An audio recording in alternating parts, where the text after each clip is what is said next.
I would like to welcome everyone on the behalf of the Mount Airy PTSO this evening for our community forum. I'd like to welcome the candidates and the fellow parents and also members of the local community. We would also like to thank Mount Airy Middle for letting us utilize this lovely space. My name is Paula Babcock. I am a mother of 3 children. My oldest goes here to Mount Airy Middle. Also a member of the Mount Airy Middle PTSO. I'm a lifelong Carroll County resident. I am a product of Carroll County Public Schools. I also live here in Mount Airy and work here in Mount Airy. I am an accountant for a local CPA firm. So this evening we are going to be asking a total of 5 questions. The way the events will happen, each candidate will have 3 minutes for an opening statement. The candidate will then have 4 minutes to prepare for each question. Then we'll have an opportunity for 3 minutes for a closing statement. We will be going in alphabetical order, and each question will begin with a new candidate. And the order of responses will rotate throughout the evening. We do have some ground rules this evening. This is not an open forum. This is strictly for the candidates to respond, so we will not be taking questions from the audience. The candidates need to respect the times outlined and follow the directions. I am the monitor, so I will be trying to keep things moving this evening. We will use a lighting system to indicate when we are at the 1-minute mark of time spoken. The 1-minute mark will be indicated by the white light over here, which you might not be able to see where you are now, but at the podium you will be able to see it. When we reach the end of your time frame, we will be putting on the blue light, and that means time's up. And I will try and keep things moving, as I said, by trying to get people to wrap up their thoughts. The audience, we ask you do please refrain from providing feedback until after the candidate has concluded his or her statement. In the event that an audience member does not respect these guidelines, we will be asking them to. So we will begin with opening statements. We will be bringing the candidates a copy of the question right before I read them. I will happily repeat any question if you would like me to before you get up if you are not the first speaker. So we will start with an opening statement by Mrs.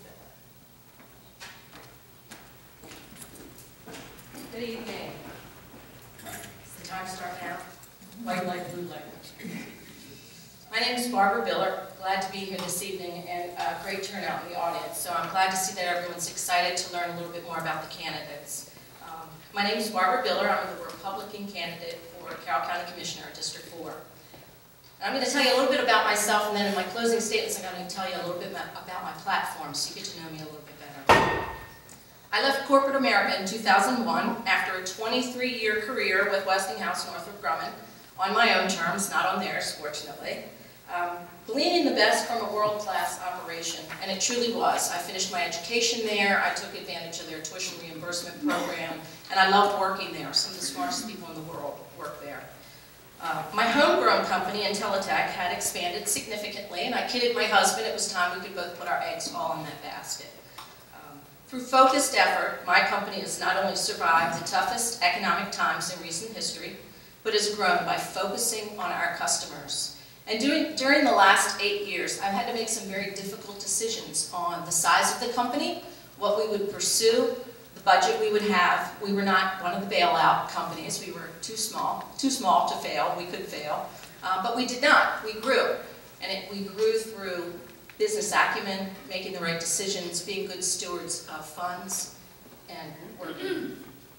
With my husband of 26 years, Andy Biller, I've raised a family, started and grown our business, and created jobs here in Carroll County. I know how it's done. I've actively volunteered to support education. I'm a champion for both Carroll Community College and the Carroll County Public School System. I've been on the Carroll County Community College Board of Trustees since 2005 on the Finance Committee, and have worked with legislators to work for funding for the community college. In 2003, my company endorsed and committed to support Project Lead the Way, which was being considered by the Carroll County Public School System Since then, we've mentored, donated materials, and created 13 internships. So I've been very active in supporting the STEM education and a career pathway, not only at the Carroll County Public School, but at the community college, where there is now a 2-year engineering degree. So we've created, through efforts, an affordable, accessible career path for engineering. I'm willing to put my experience, my leadership capabilities, my proven track record to work for you.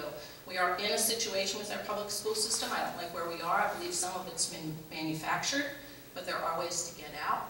And I believe with the right folks working with the Board of Education, it can be done. Thank you.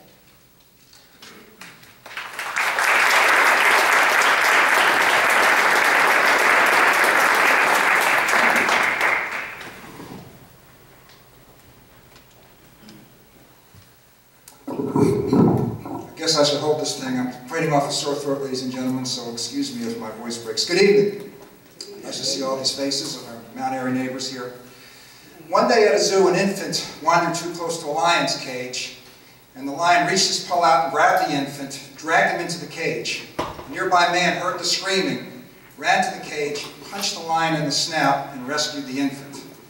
During media interviews, the hero admitted that he was a constitutionally conservative Republican. Headlines in the newspaper the next day read, "Right-wing extremist steals food from starving lion." Good evening. I'm Commissioner Richard Rothschild, and I assure you it's no different in Carroll County. The media didn't tell you that I was the only Maryland official to receive a commendation at Maryland's 2012 GOP convention for my defense of your constitutional property rights. I was the first official in Maryland, in the history of Maryland, to draft a nullification resolution prohibiting the use of your tax dollars to enforce Governor O'Malley's unconstitutional gun laws in Carroll County. It was supported by State's Attorneys Jerry Barnes and our sheriff.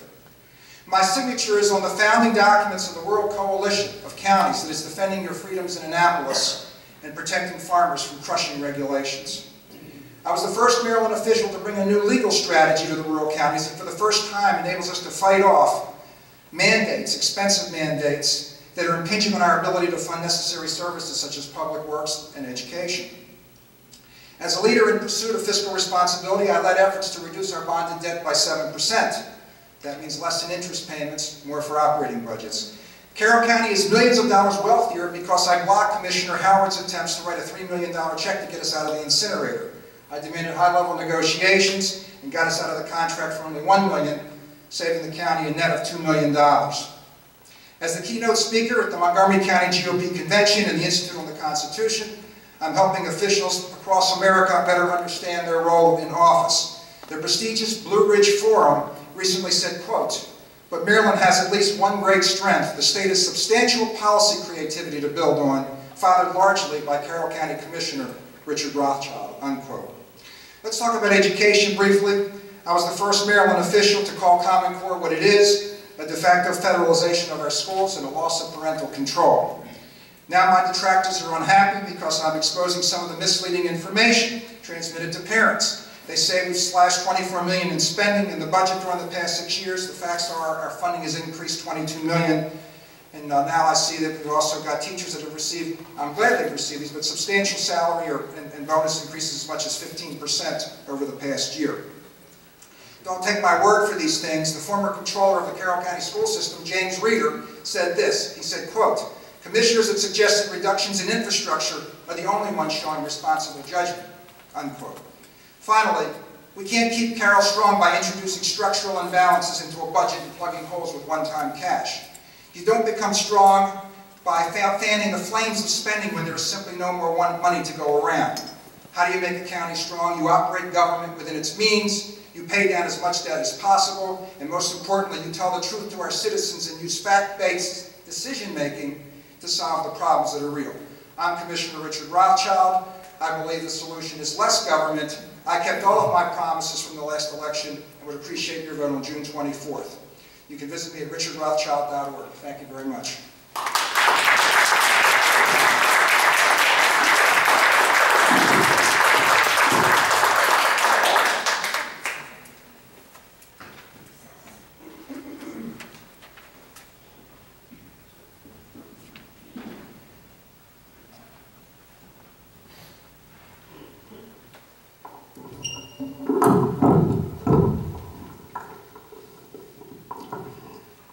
name's Sean Schaefer, and I'm also running for District 4 Commissioner. And I'm the newcomer. Nobody knows me. I'm new to all this, so I can't sit here and talk about my past successes because I haven't had any yet. But rather instead, I will tell you about the things that I want to do and what I want to accomplish. We have a rather poor economy in Carroll County without bringing in any sort of new skilled labor. All the jobs that we have in Carroll County have been, more commercial retail, more cashiers, more, sort of jobs that you can't really get ahead anywhere. The wages have been poor. No one gets paid their worth, and we just need a better situation wherein our children can have the education they need to get ahead. Right now, we do have some great schools. Most of what I learned in high school, I needed for my college degree. So we could have easily have given me my college degree when I graduated from high school instead of saddling me with $30,000 worth of debt to get it from college. If I wanted to do that for all students of Carroll County, but the teachers union, they only wanted to do it for AP students. And I'd rather do it for everyone. And I just wanted to, there was a little bit of a snafu with the newspaper when my article wasn't printed, and I just wanted to let people know that I am still running. Even though, because I was actually asked that one time about whether or not I was still running, because nobody saw my article in the paper. So we had a little bit of a snafu with the editor over that, and rather instead of coming into any sort of agreement, he actually decided to call my family a bunch of liars. And so I just want to show that I have all my paperwork with me. I can show you the article I wanted in the paper, and I can show you, the requirements he said for them. I met them, he still wouldn't print it. But not only that, but I brought it with me a copy of everything I want to do for Carroll County. How I want to help the schools, how to expand the farmers markets, cats, everything. I brought everything with me. I can email you a copy if you want it. I can show you the copy I brought with me. I want to be different. I don't want to be the regular party line. We've heard at other forums where one candidate's liberal, the other candidate's conservative, and we just stick with these two groups. We're going to get nothing done. That's why I brought with me my little black sheep over there. I'm going to be the black sheep. I'm going to do things different, and I'm going to hope to get things done.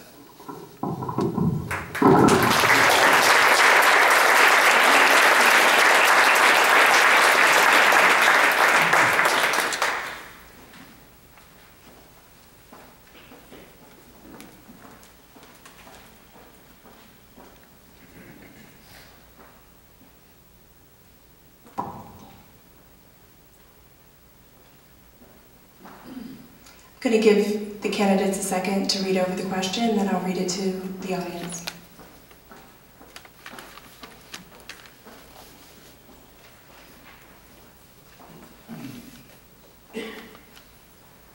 Okay, our first question this evening. The budget process seems to create an annual debate between commissioners and the Board of Education.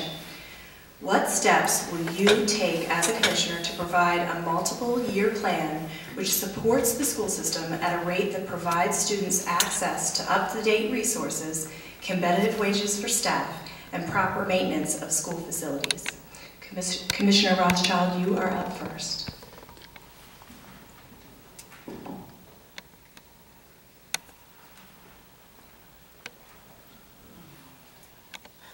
First off, Sean, thank you for running. It's not easy being in office, and I take quite a few hits in the paper, but that's part of the job. The budget process does create a lot of annual contention between the commissioners and the Board of Education. And the reason is this: there's a disagreement about how to deal with the constraints, the financial constraints that we have. I thought the Board of Commissioners had reached agreement with the Board of Education 3 years ago actually, when we agreed to do a facility study with looking at the possibility of decommissioning a few schools and reducing overhead.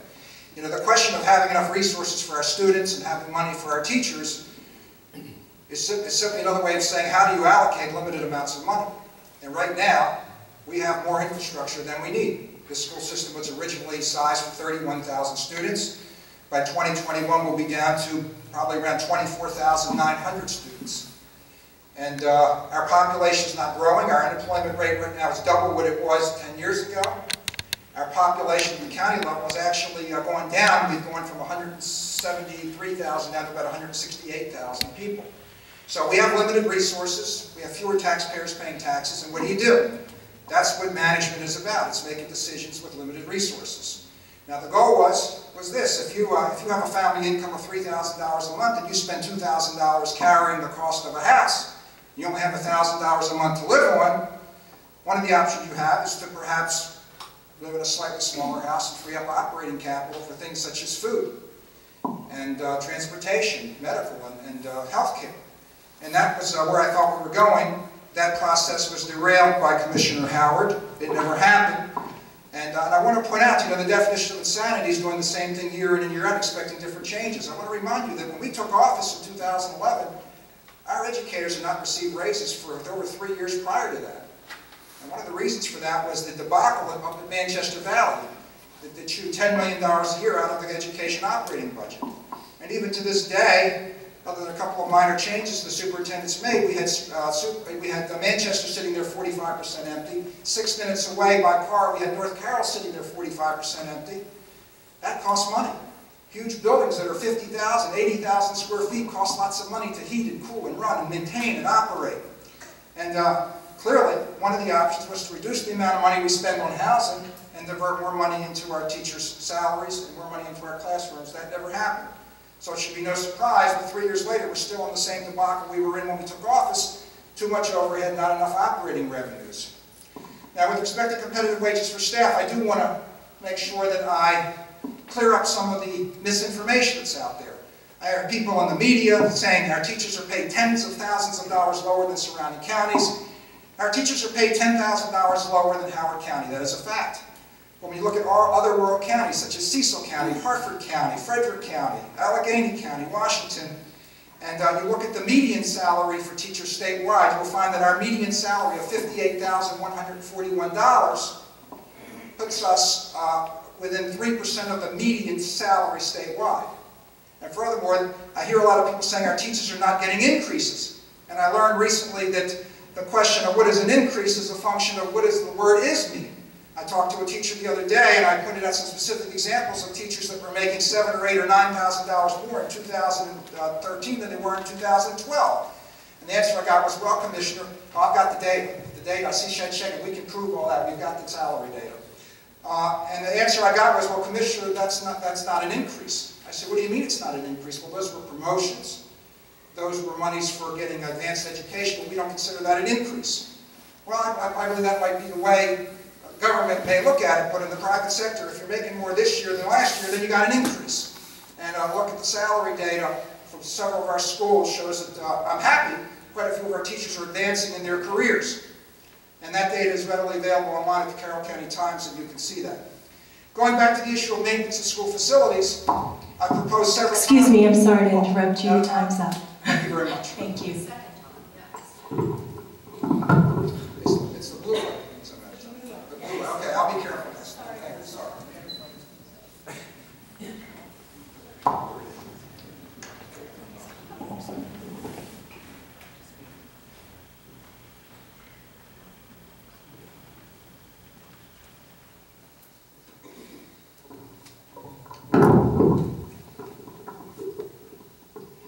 The school system is one of the most heavily funded entities, agencies, whatever you wish to call it, in Carroll County. They get more money than everybody else combined. So to fund them in a multi-year plan really is, how are they spending that money? When Friendship Valley was first built, they had the open house and they brought us through and they were all so excited over, they had all these computers and all these fancy laser disc players, if anybody remembers what that is. And they had all this, great equipment and all this great space. The next year, my brother starts school there and it's all gone. So the Carroll County school system enjoys their fads. When Winters Mills opened up, I said the same thing at their open house. I said to somebody, standing next to me, I said, just watch all this equipment disappear next year. because that's what they do. They love refurbishing their equipment, they love replacing it, but I bet you the desk your child is sitting in has been there since 1960. So they're not using their money well. You know, when you got to do your classwork in class, I remember when I did my classwork. You know, we sit there in class doing your little ditto sheets with your little worksheets, and then you lug 100 pounds of textbooks home every night. So, you know, rather than spending all that money on 500 textbooks, since only one class can use them at a time, why don't you just buy 30, use them in school, and take the worksheets home for homework? So the problem at hand is how to spend the money you got. They got more money than anybody else, and yet they're still saying that they're struggling to make ends meet. And meanwhile, we do have some of the best schools in Maryland. Maryland's known for their skilled workers, for their highly technically skilled workers. All the people who have engineering degrees, or, you know, they all go down south to DC and they work for NASA. We teach our kids the skills they need, but then we always waste money on everything else. So a multi-year plan, we need to figure out where to spend the money and just, you know, instead of just keep wasting it.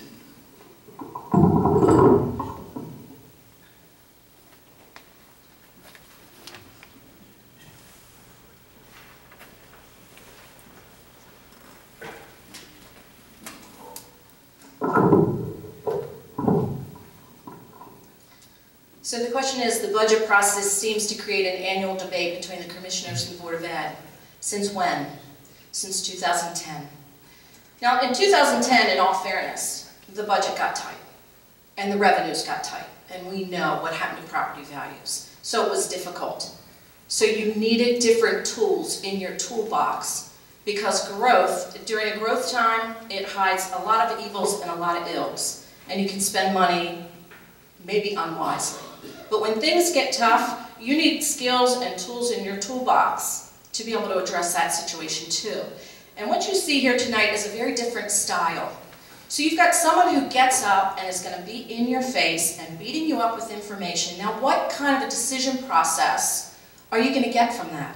I've had to lead creative groups to come up with new technologies that didn't exist before.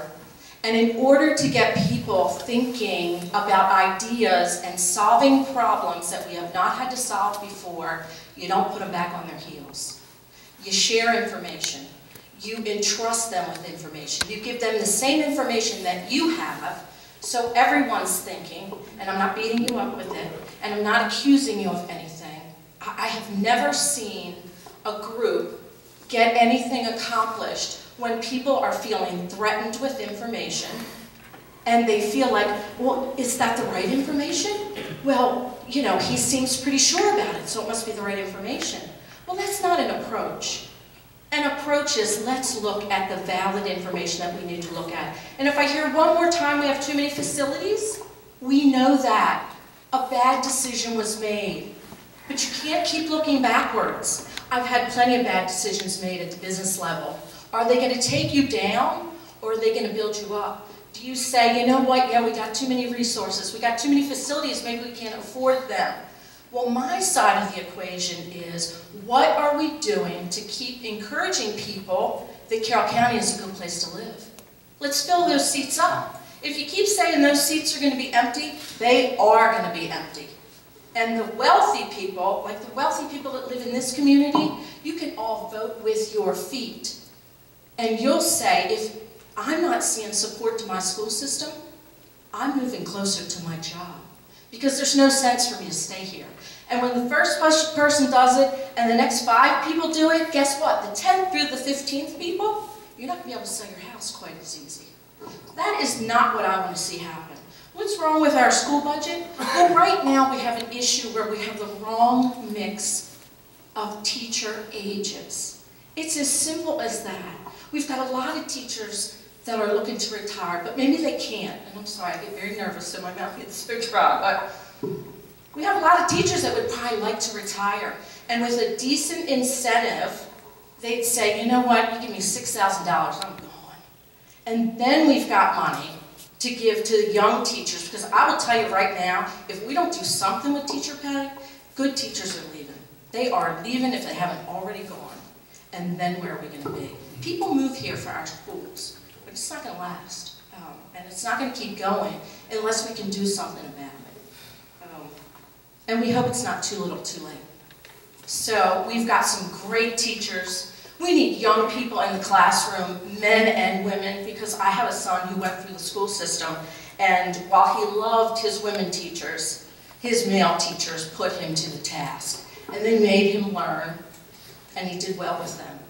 But men and women, they have to be able to raise their family. They want to live in the same community. And right now, that's not happening. So, the budget process, I've seen it work at the community college with the vice presidents and the heads. And they said, look, this is a tough year, and we don't have much money, but we're going to work together, and we're going to see, and we're going to make it work. And the blue light's on. There are answers, and it does not have to be contentious.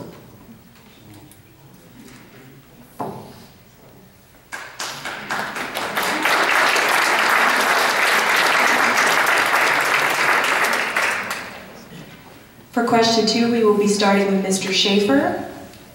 Once again, I will give the candidates a chance to read over the question.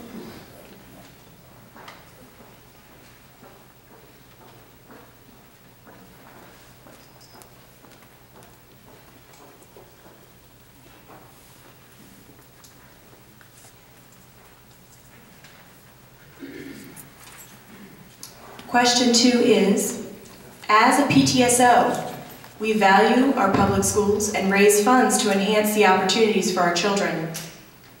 Please inform our audience what your position is regarding the previous allocation of $400,000 and the additional $400,000 of public funds targeted to support private and homeschooled students.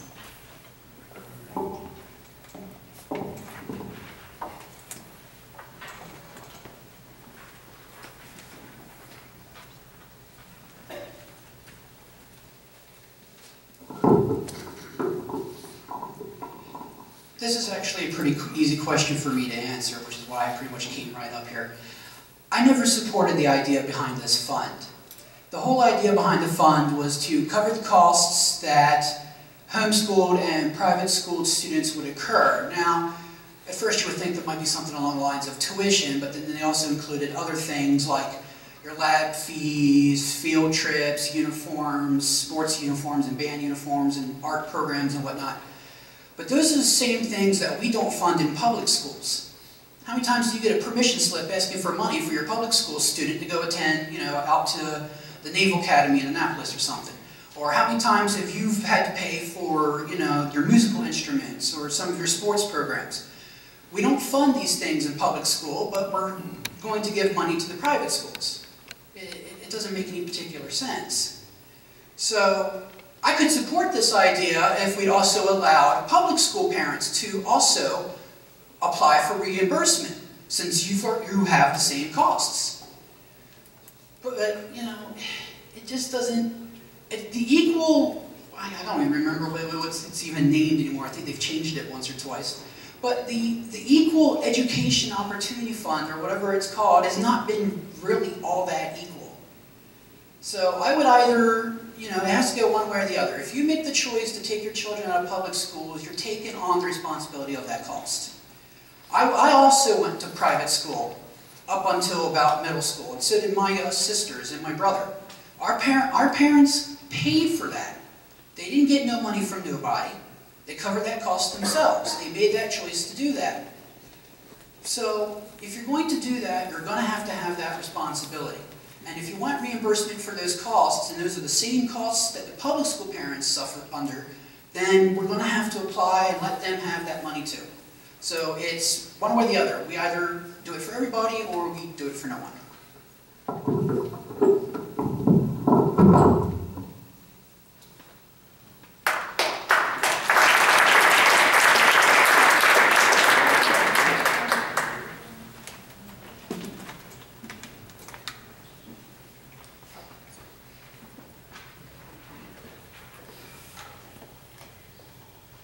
The Education Opportunity Fund. The only shot I will even give it as a spark of an idea, because I like ideas and I like trying different things. The only spark I will have given this is if we were fully funding our public school system and we had money to throw around, I would say, wow, an educational opportunity fund. What's that?